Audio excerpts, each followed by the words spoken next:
Assalamualaikum warahmatullahi wabarakatuh. Alhamdulillahi rabbil alamin. Wassalatu wassalamu ala sayyidina Muhammadin wa ala alihi wa ashabihil karim. Subhanaka la ilma lana illa ma 'allamtana innaka antal alimul hakim.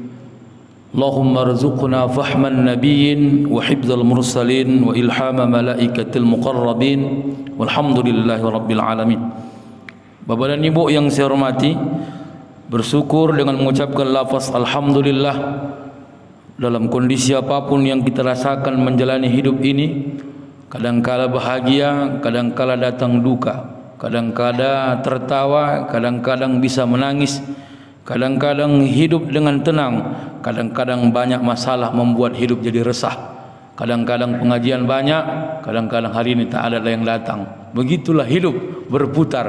Meningkat kualitas iman orang, datang rajinnya, duluan dia datang.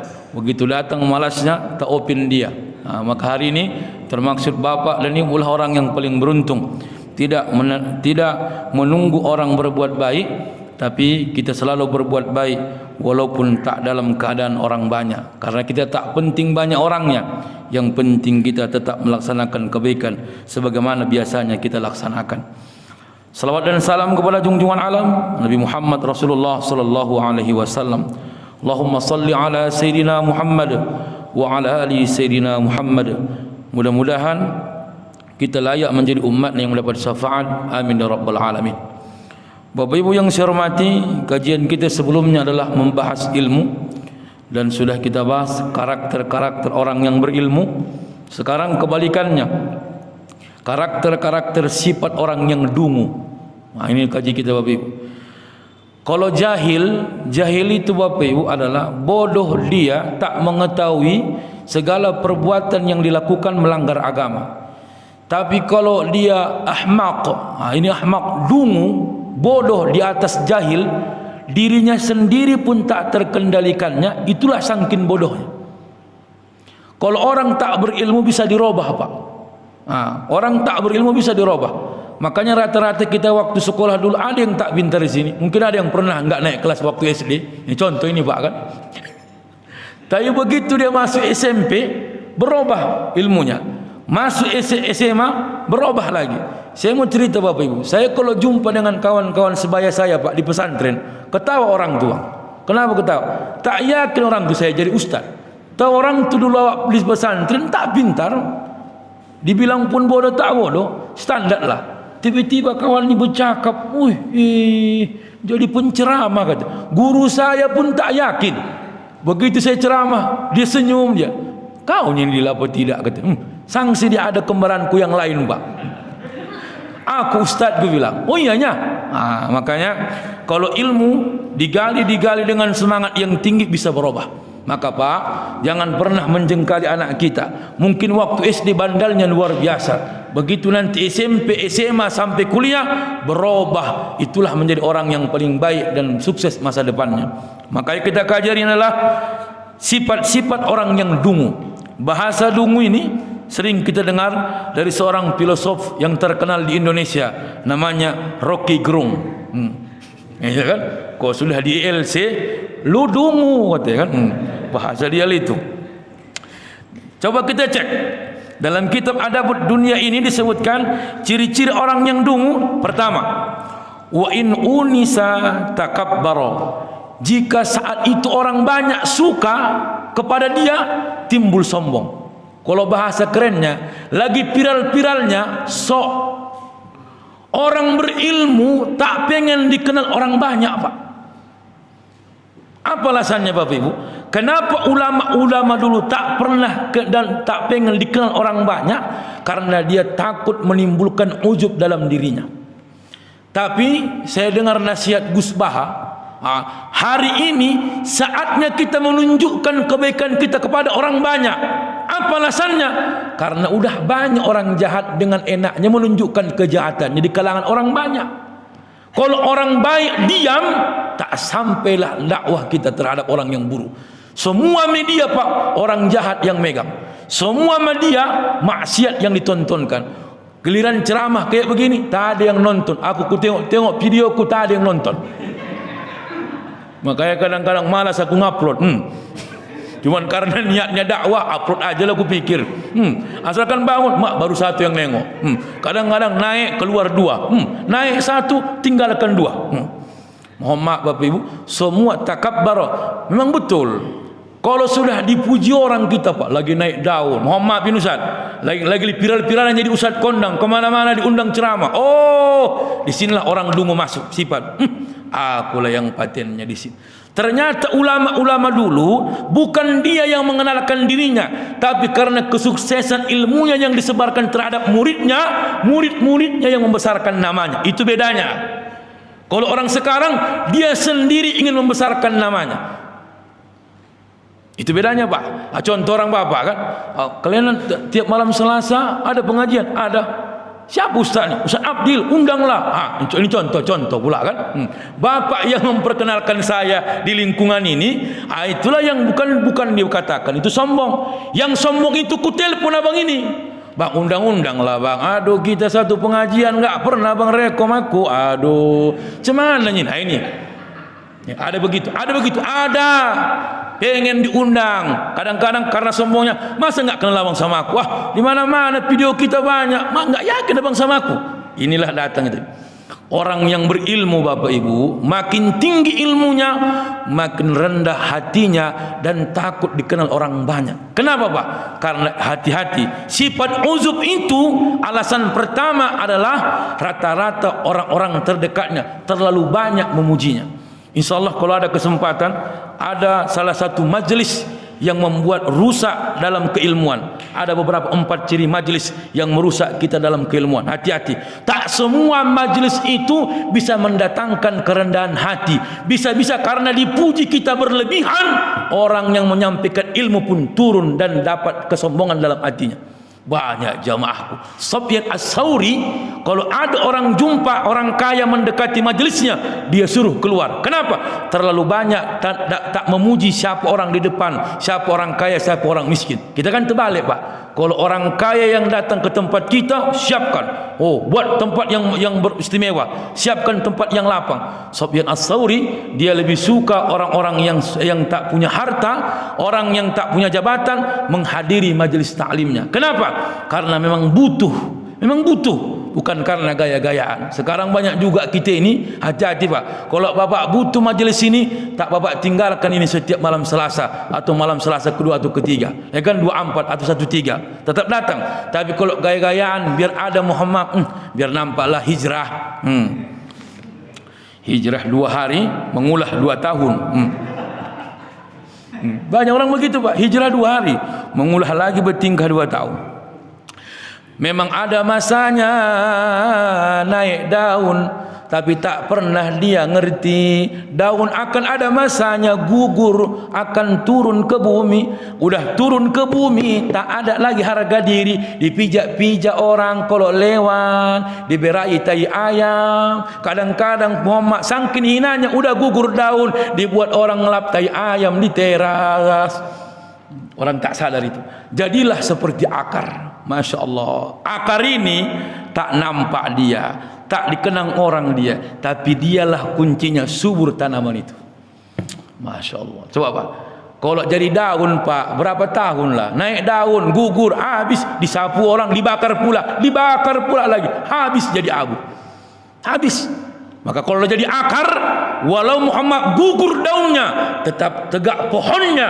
Apa yang menentukannya? Karena akar tetap sehat dalam tanah. Begitulah kita ini. Mau orang tak ngaji, kalau hati udah memang ingin, tetap datang apapun tantangan. Kalau dipikirkan di teleponnya ramai orang, enggak, udahlah malas aku nggak ada orang, perempuannya pun satu, itu pun biniku. Betul Pak. Kalau udah hajab kita ini, sombong-sombongnya tak mau mengaji. Betul. Ini contoh ini.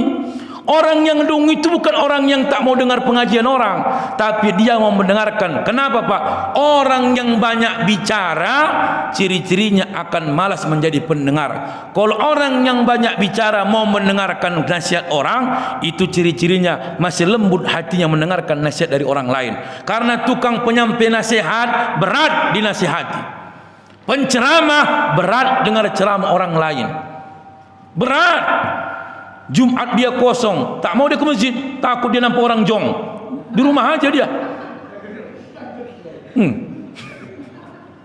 Saya kalau jong Pak Muhammad duduk aja saya. Enggak ngisi Ustaz, kosong. O-nya itu Pak. Kan udah sampaikan Pak ya, ciri-ciri O ada 2. Ingat itu Pak. Kalau O itu takjub. Tapi kalau itu ngejek. Hati-hati Pak. Ciri-ciri O, jangan lupa itu. Itu bahanku itu kan. Kalau orang ngejek, ngejek dia itu Pak. Tapi kalau berarti dia kagum. Ciri-ciri tengoklah. Maka kalau bini bapak bilang, macam mana dek? Berarti ngejek kau ya. Pertama sombong. Semua orang-orang yang sombong tak ada bertahan kekuasaannya dan apapun yang dia dapatkan di dunia ini bertahan. Tak ada. Siapalah Pak? Kita tengok. Semua orang sombong hancur. Fir'aun hancur, Qarun hancur, Namrud hancur. Siapa lagi? Orang pintar Haman, asisten Fir'aun, seorang keilmuannya luar biasa cerdasnya, hancur. Makanya jangan sombong. Makanya orang yang dungu, hakikatnya orang yang bodoh ataupun tak ada ketawaduannya, ataupun orang yang lemah nilai keilmuannya adalah orang-orang ketika dipuji, banyak orang senang sama dia, datanglah sombong dalam hatinya. Makanya Bapak Ibu, Nabi Muhammad ketika dipuji, ini amalan Pak, ketika dipuji oleh orang-orang lain, dia orang yang amanah, lembut bicaranya, wajahnya riang gembira, tak pernah nampak ada masalah. Jawaban Nabi ketika dipuji apa? Zalika fadlullah. Ini paling singkat Pak doanya.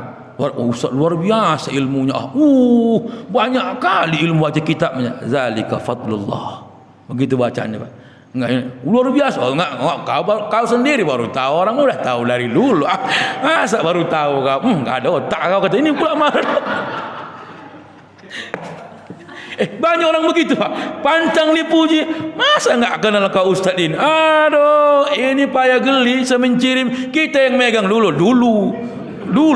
tahun-tahun 2000-an. Tak ada. Makanya mohon maaf Pak.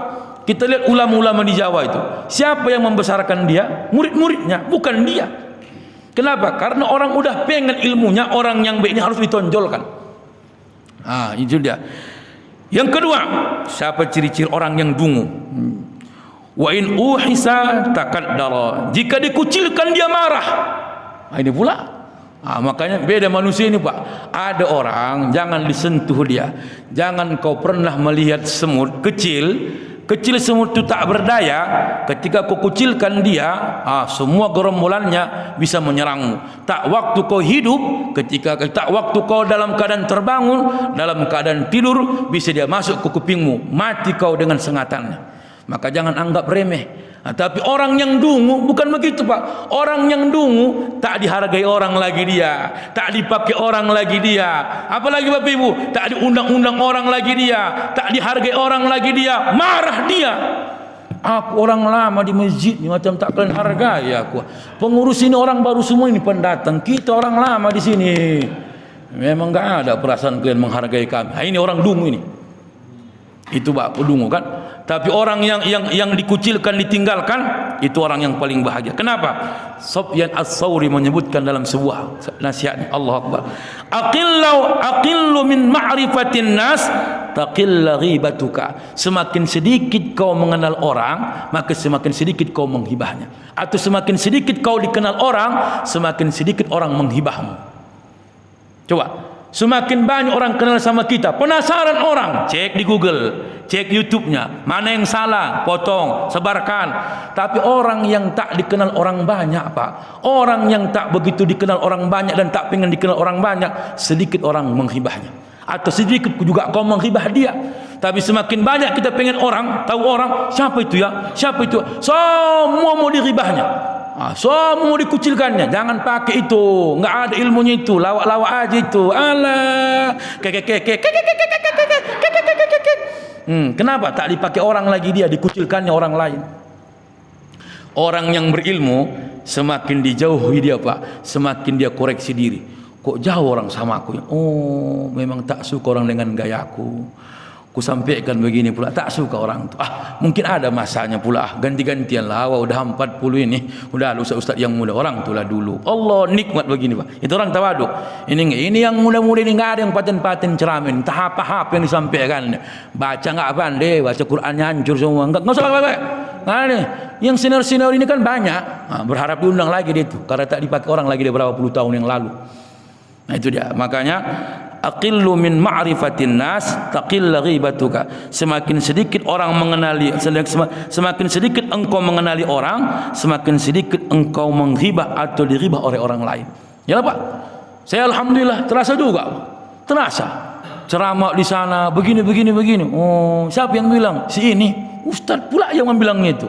Iya pula. Sekarang tak open aku, siapapun dia, yang penting kalau kenal awak sapa, tak pala mau tahu awak macam mana dia. Tapi yang benci awak kadang-kadang mau diurus nyawa semua. Itu yang naik tensiku kadang-kadang kan.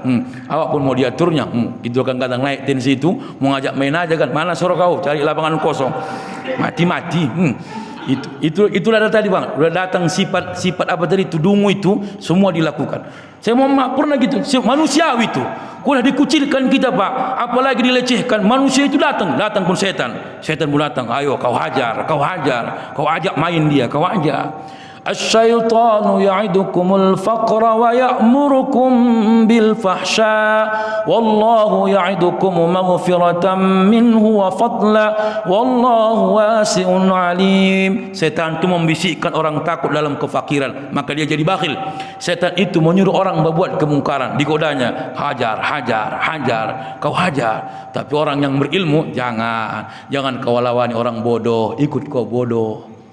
Jangan kau wani orang gila, ikut kau gila. Biarkan aja gila sendiri dia. Jangan kau ikut, biarkan dia gila sendiri. Betul, dia maju apa? Dia stres, dia nggak main kawan ini ya. Semalam ku ajak nggak main dia. Tapi kok dilawani orang bodoh, bunuh-bunuhan pun jadi. Orang nonton, gas. Awak yang dilaga-laga orang tuh. Itu orang dungu. Aku pun banyaknya aku kena kaji ini. Sama-sama sadar kita Pak kan. Yang ketiga, wa in ustintiqa takhallafa. Jika dia berfikir, pikirannya itu adalah bagaimana mempengaruhi orang lain cara berfikirnya. Kalau ada orang mempengaruhi cara berpikir kita lebih buruk Pak, itu bukan orang yang baik. Contoh di pengajian nih kan, ya kan? Ngapain buat pengajian banyak-banyak kali? Buat aja 1 bulan sekali, kan nggak bosan jamaah. Ini berpikir orang bodoh. Kalau ada orang menyampaikan begitu, berarti dia enggak mau maju. Ya kan? Tengoklah, kau kali-kali lah misalkan satu pengajian itu 1 minggu, malam Selasa 2 kali. Kau kalilah berapa udah kan? Gope. Ini contoh gope. Ini contohnya ini Pak, contoh. Kalau orang yang dungu itu tak mau dia maju Pak. Ya kan? Kau pikirkanlah, dipengaruhinya kita.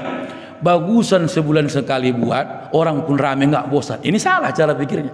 Seharusnya jangan sempat kosong acara kita atau kegiatan kita di masjid, buat aja acara. Jangan pikirkan kata orang, maju. Ini orang yang cerdas. Itu maksud saya. Kok dihitung-hitung Pak? Tahulah. Nah, ini 2 kali. Ini malam apa aja pengajian Bang? Tuh lah, malam Selasa sama malam Rabu, malam Kamis berapa kali Pak? 2 kali. Misalnya ini contoh nih Pak kan, udah 1 juta ya kan. Pengajian subuh 4 kali, kali kalau gabek-gabek 2 juta. Pengeluaran sebulan 4 juta. Datanglah si orang dungu ini. Ngapain kan udah banyak keluar uang kas masjid.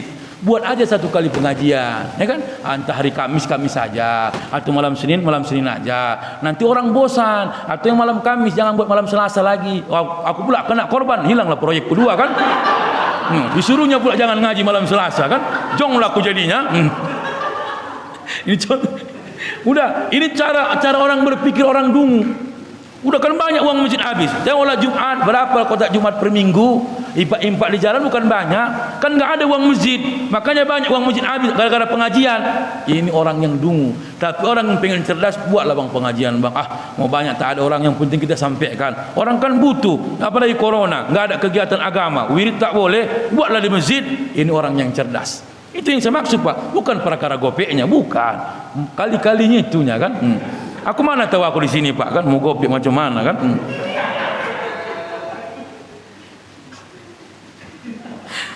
Iya. Udah lupa aku dari mana tadi kajian. Yang 1, 2, 3. Yang keempat, ciri-ciri orang dungu, wa inturika takallafa. Jika ditinggalkan orang dia, maka dia pun mempengaruhi orang lain biar ada yang ditinggalkannya. Maksudnya apa? Kalau ditinggalkan orang kita pengaruhi orang-orang di sekitar kita biar yang meninggalkan kita ditinggalkan orang juga. Bahasa ngerti Pak? Saya berkawan sama bapak, udah tiba-tiba saya tinggalkan bapak nih, udah berkawan saya sama Wak ini, datanglah Pak Irman, jangan kau berkawan sama Ustaz tuh, begini itu. Terakhir gara-gara dia aku tak berkawan sama Wak. Itu orang dungu. Banyak nggak sekarang itu? Banyak. Itulah ciri-ciri orang yang bermuka dua. Hati-hati. Senyum sama Wak, sama senyum Ustaz ke di belakang di cucunya. Allahu Akbar. Banyak gitu Pak. Makanya ada petuah ulama mengatakan orang yang ciri-ciri bermuka dua itu, nasihat beliau dari Abdullah an Jabir bin Abdullah, apa kata beliau? Bahwasanya orang yang bermuka dua, kata Nabi, akan datang besok di akhirat duanya juga muka, mukanya juga duanya juga muka. Kesalahan yang ucapkan begitu. Perkara gopek tadi ini.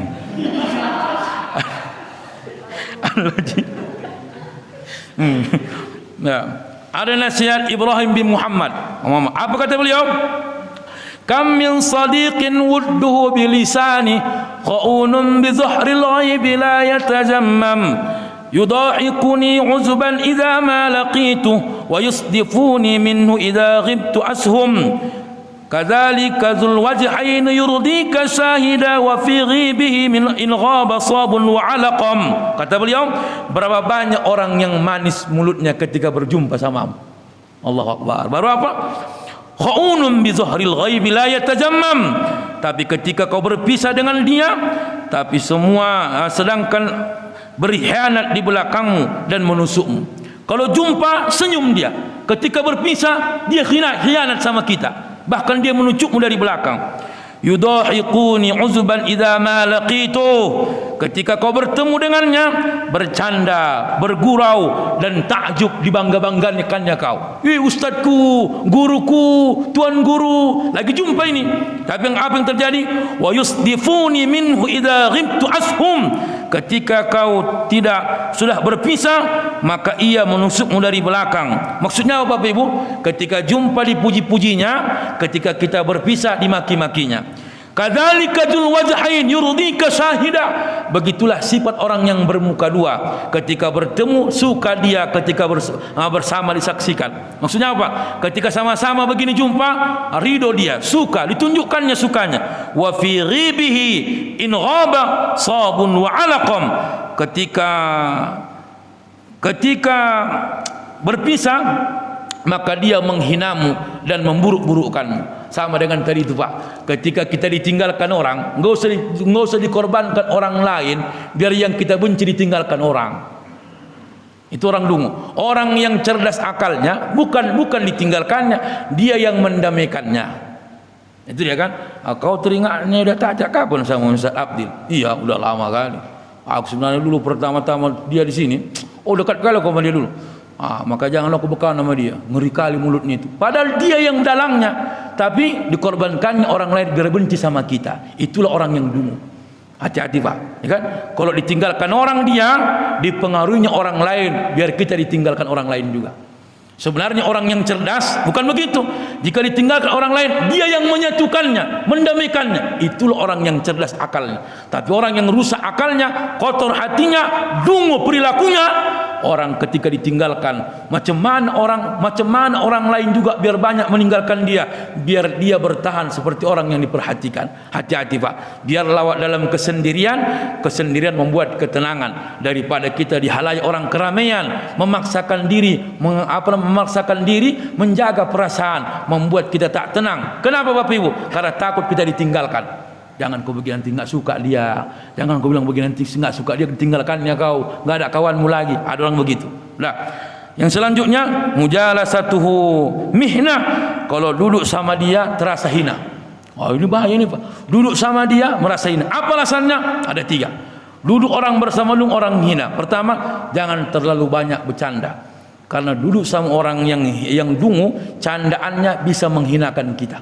Hati-hati Pak. Makanya tengok kawan kita mana yang seloro. Oh, begini rupanya. Diam aja. Makanya ada ulama bernama Hatim bin Asam. Hatim bin Asam ini nama aslinya Abu Abdul Alwan bin Hatim bin Alwan. Apa kata beliau? Dia 15 tahun Pak tak bercakap, tak mendengarkan cakap orang, bukan tak merespon, tapi takut dia salah mendengarkan, salah merespon. 15 tahun dibilang orang dia tuli. Tuli kau mungkin ya, tuli kau ya. Sementara tulinya bukan tak mendengar, tapi dia tak mendengarkan komentar-komentar yang merusak pikirannya. Nah, kita kan sekarang terbalik, semua mau dikomentari, rusak orang gara-gara komentarnya. Ada? Hati-hati, orang dungu itu Pak. Orang yang dungu itu bukan orang yang cerdas mengomentari orang. Dah, orang dungu itulah yang suka mengomentari setiap persoalan hidup orang lain. Ada status komentari, ada begini, dilayani, nggak usah. Bahkan orang yang nggak memikirkan orang lain, masalah pribadi orang lain, diambil iktibar dalam kehidupannya pribadi, itulah orang yang cerdas. Belum tentu aku bisa kayak dia. Oh begini rupanya dia ya. Beginilah aku buat sama aku, biarlah dia begitu. Orang cerdas. Orang dungu, asalkan masuk status WA, status Facebook, semua dikomentari. Oh kayak gini kayak saya pribadi begitu Pak. Kadang-kadang takut saya jadi ini. Macam mana pun kadang-kadang orang yang mengomentari, memberikan nasihat dalam komentar di media, itu bukan nasihat, itu menjatuhkan orang yang apa yang diniatkan. Hati-hati Pak.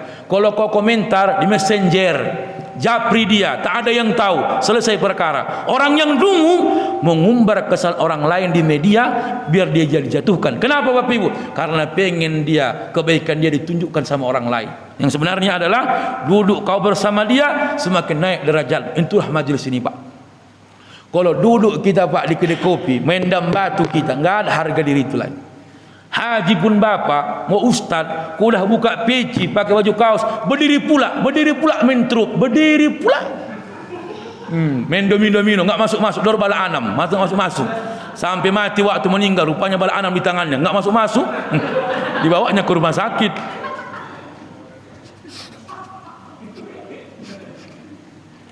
Iya. Kok duduk begini, di mana hinanya kita Pak? Mulia kita di hadapan Allah. Tapi duduk bersama orang dungu, tengoklah, nggak ada. Sekelas apapun derajat kita, kok duduk sama orang-orang yang tak bermoral, tak berpendidikan Pak, hilang marwah kita, hilang. Tapi duduk dalam majelis ilmu, majelis zikir, terangkat derajat kita, mulia kita dalam pandangan Allah. Kenapa? Karena duduk bersama orang-orang soleh. Nah, yang selanjutnya adalah wa mu'atabatuhu mihnah. Kalau mengingatkannya jadi bencana. Ini juga lah, ini orang dungu juga ini kan. Cuma ada juga cara orang mengingatkan orang. Wa izzatu fi makan. Nasihatilah dia yang pada tempatnya. Ada orang tak cocok imam misalkan salah bacaannya, jangan waktu ramai orangnya diingatkan, pasti bencana yang terjadi. Berantem pun jadi. 3 orang dulu semua, baru datangnya wah salah baca, wah ini yang betul ayatnya, begini panjang. Makasih Ustaz ya. Ya. Coba lagi orang banyak. Salah wah. Wah kau enggak pandai baca, kau jangan jadi imam wah. Bersalahan aja. Mana mau kau? Memang kurang ajar kau ya. Berantem di situ. Itu tadi tuh, orang yang dungu tak bisa dinasihati, maka apa? Emosi yang datang. Orang yang cerdas, orang yang berilmu, rendah hati, dinasihati dia terima Pak. Tapi ada syaratnya, nasihatilah dia pada tempatnya. Itu dia Pak. Makanya sekarang siap-siaplah kita di media ini, netizen itu, mulutnya ya Allah, Allahu Akbar. Aku kadang-kadang luar biasa Pak. Jadi kalau ada yang salah di sini, jangan sampaikan depan waktu, lagi keluar. kan? Wah, ini Ustaz pandai Ustaz. Macam mana? Keluar orang keluar, dia enggak mau dia singgah, diikutinya orang ramai Ustaz. Udah ikut dia mengaji, jangan kau nasihati orang dalam keramaian. Di mana orang ramai dia di situ duduk. Tak sempatlah, hajar kawan ni pun hajar. Wak, kalau memang enggak bisa Wak lagi dibilangin Wak, bilalah Wak. Kami angkat tangan lah kami Wak. Luar biasa Wak memang Wak. Awak karena udah tuanya Wak. Kau enggak kau anak muda Wak, main pun kita jadi. Kawan ni pun ngajak main kan? Itu dia. Jadi wa mu'atabatuhu mihna, jika mengingatkannya jadi bencana. Itulah dia Pak. Jangan sampai, ya kan? Kalau sudah mengkritik dia jadi bencana itu. Makanya saya salut dengan orang-orang berilmu Pak yang kita lihat di media, ya kan? Begitu berdebat nyaman dia, tenang dia. Saya termasuk orang yang mengikuti perjalanan setiap status beliau namanya pendekar Aswaja, ya kan? Al-Ustaz Idrus Ramli. Tengok, kalau berdebat tenang kali Pak, tenang. Aku seandainya kayak gitu Pak, udah aku pulang, aku bawa parang, aku bacok kawan. Betul. Memang level ilmu itu begitu. Betul. Level kita itu belum bisa Pak, belum. Aku hanya menyampaikan aku ini Pak. Alah, kok mengamalkan ku tengok kena semua aku ini, kena semua aku ini. Betul. Itulah yang mengaji itu Pak kan. Belum bisa mengamalkan, menyampaikan. Yang Bapak yang ku sampaikan Bapak amalkan, dapat pahala aku. Ku tengok-tengok, mak kena juga aku ini. Ini pun kena, ini pun kena. Jangan pancing-pancing. Main pun jadi, kena lah aku ini. Coba, ya kan? Memang betul. Makanya ulama-ulama dulu bukan tinggi akademisinya, tapi lembut hatinya. Orang tinggi akademisinya Pak belum tentu melembutkan hatinya. Belum. Bakal lebih sok. Gak tahu kau doktor ini. Itu. Enggak tahu kau profesor ini. Kau aliyah aja enggak tamat kau. Itulah cakap orang yang dungu. Walaupun hakikatnya dia akademisi, dia orang yang cerdas. Karena sudah profesor, doktor, S3. Itu dia. Bapak Ibu Muhammad. Yang ketiga adalah berapa? 1 2 3 4 5 6. Ketujuh, wa muhawiratuhu ta'arrin. Berbincang-bincang dengannya banyak tipu daya. Ini pula orang dungu. Ada orang yang manisan kalau jumpa. Asalkan jumpa main ularnya, main ular. Hati-hati nih Pak, kan? Begini Bang, semalam kita ada proyek. Ini cerita aja. Kalau sore Abang ikut, kalau nggak sore ya udah. Dengarkan aja baik-baik. Main ilmu. Yang datang ular, yang dijumpai ular, cuman beda ularnya. Yang datang ular sawah, yang dijumpai ular kobra, sama-sama matok, orang nggak mampan. Main dia tu begini. Oh ya, tam. Semua dicakapinya, semua ditipu daya dengan lisannya. Itu orang yang dungu. Orang yang cerdas Pak, pahit pun disampaikannya, kalau benar silahkan. Tapi orang yang dungu itu suka memuji, suka berlebihan dalam memuji orang lain, membuat orang lain senang dengan pujiannya, padahal itu tipu daya. Kalau enggak ada Pak Haji ini, mana jadi majelis ini? Dia donatur tetap. Kok sempat merajuk Pak Haji ini, habis pengajian ini. Dia sebulan 1 juta, padahal 200-nya dari dia bilang 1 juta. Luar biasa Pak Haji. Pak Haji ini pun, biar tahu kalian, aku pun makanya kalian jaga perasaanku. Kena kalian besok, aku tinggalkan pengajian ini. Itu salah. Makanya ada orang mendoa Pak. Kalau aku mana yang ustaz mendoa, kalau dah mendoa dia dengan bahasa syairnya, bahasa kalimat-kalimatnya, menangis lagi itu. Karena ada gubernur, ada bupati. Jijik kali aku nengoknya. Ya Allah, ya Rahman, ya Rahim, hadir bersama kami bupati kami ya Rabb. Beliau ini orang baik ya Rabb. Ringan tangan ya Rabb, rendah hati ya Rabb, dekat dengan ulama ya Rabb, salat sunnahnya tak pernah tinggal ya Rabb, puasa Senin Kamis ya Rabb, seminggu 3 kali. Padahal Senin Kamis 2 hari dibilangnya 3 kali. Dari situ udah bohong dia. Perhatikanlah Pak, orang itu, kalau orang yang cerdas itu tak mau dia menyampaikan yang ada unsur tipuan, membuat orang pun senang. Tak. Maka mohon maaf Pak, orang yang cerdas itu kalau dia menyampaikan pesan walau menyakitkan, pegang. Itulah orang. Bukan karena bodohnya dia. Aku begini yang betul. Itu orang cerdas. Tapi orang yang dungu suka berbicara atau berbicara dengan dia, kita tertipu dengan gaya bicaranya meyakinkan. Hati-hati Pak. Memang enggak, makanya sekarang banyak begitu. Aku kena Pak. Adinda, ya Bang. Aduh lama enggak jumpa. Main ilmunya. Ayo makan. Dia cari tempat Pak, cari makan lah. Pesan. Minum. Rokok dua. Gayanya ini. Aku belum tahu aku. Oh, udah semua udah di semua makan ini. Cabut dia duluan Pak, cabut. Adinda, ini ada acara abang ini jam sini. Pokoknya aman lah. Oh ya, abang duluan ya. Nah, mohon maaf, aku datangilah kasir. Macam mana Pak? Udah dibayar? Belum. Memang gak ada otak lah kawan aku pikir. Diolahnya aku Pak, koyak aku di situ. Itulah tadi itu. Main berarti aku yang bodoh, dia yang bodoh-bodohnya aku. Dari situlah aku belajar ilmu. Oh, berarti harus jadi ular juga aku ini aku pikir. Makanya jumpa sama ular sama aku nggak main, ku telan juga. Ini mohon maaf ini Bapak Ibu kan? Udah. Jadi Bapak Ibu mohon maaf. Yang pokoknya yang selanjutnya lah. Tak berapa lagi nih, nggak terhitung lagi nih. Wa mualatu tadurru. Dekat dengan dia kita akan rusak. Hanya hati-hati ini Pak. Orang dungul itu. Kita itu orang dungunya. Udah tahu dia tak baik, kita dekati, rusaklah kita. Rusaklah itu. Kita dulu tak pernah tak pernah kita duduk di kedai kopi, main truk, main game, ya kan, bagi-bagi chip, 1M, 2M. Ini contoh. Berkawan awak sama dia ngerti chip itu. Berkawan awak sama dia ngerti main biliar itu. Kita yang dungu. Udah tahu kita buruk, dia kita ikuti. Bukan dia yang dungu. Gara-gara dia kita dungu, bodoh. Kan kebodohan kita itu Pak.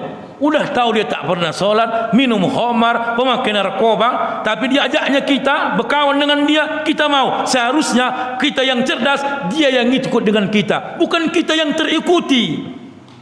Sama dengan mengaji nih Pak. Gara-gara dia datang, gara-gara kita datang, ngikut dia. Kau datanglah kau, nggak ada orang. Aduh malu kita sama ustaz nih, kosong kali orang. Datang dia, kita WA. Berarti dia cerdas, masih terbuka hatinya dengan nasihat kita. Yang dungu itu nggak usah datang lah kau, itu aja nya ustaz tuh, ala ceramah ilmu hawa nafsu akal, ilmu hawa nafsu akal, bolak-balik itu aja. Orang banyak bahasan itu aja aku bolak-balik. Aku pun pandai aku. Cakap gitu kalau gitu-gitu aku pun pandai aku. Inilah mohon maaf. Jadi carilah teman yang bermanfaat untuk diri kita. Maka kalau ada teman kita menghancurkan kita, teman duduk kita, itu bukan orang yang cerdas, itu orang yang dungu. Yang selanjutnya Bapak Ibu, wa muqarabatuhu ama. Pendekatannya dengan dia membuat kita buta. Sudah dekat dengan dia Pak, gelap semua. Tak ada lagi hidayah, tak ada lagi kebaikan, semua habis. Kenapa? Keras hati, tertutup pandangan mata dengan kebaikan. Kenapa Bapak Ibu? Karena sudah dilekalabui dengan bahasa-bahasa yang tak baik. Yang terakhir adalah wa muqaranatuhu saqqa, bahwa sulit mengembangi dia dalam persoalan apapun keputusannya. Ini orang dungu. Apa maknanya? Orang yang egois. Orang yang egois itu orang dungu Pak. Tak mau kalah. Asalkan debat tak mau kalah. Cakap dia yang mau didengar. Orang dungu itu. Kalau enggak saran dia tak diterima. Kalau saran orang semua ditolaknya. Tapi kalau dia bercakap harus didengar. Cakap orang tak mau didengar. Itu orang dungu. Dengar dulu. Ini menurut aku. Dengar dulu. Kau kali bercakap kau. Orang yang cerdas itu biarkan dia bercakap dulu. Lama-lama dia minta Pak. Orang cerdas itu diperhatikan. Sampai kapan kau tahan terus. Teruslah terus. Betul. Terakhir waktu berhenti. Gantian lah weh. Dari tadi aku aja katanya kan. Udah selesai. Mudah-mudahan bermanfaat. Ini ciri-ciri orang yang dungu. Mudah-mudahan bisa kita amalkan dan kita berdoa jangan sampai ada dalam diri kita ciri-ciri dungu yang kita sampaikan pada malam hari ini. Amin ya rabbal alamin. Allahu a'lam bissawab. Assalamualaikum warahmatullahi wabarakatuh.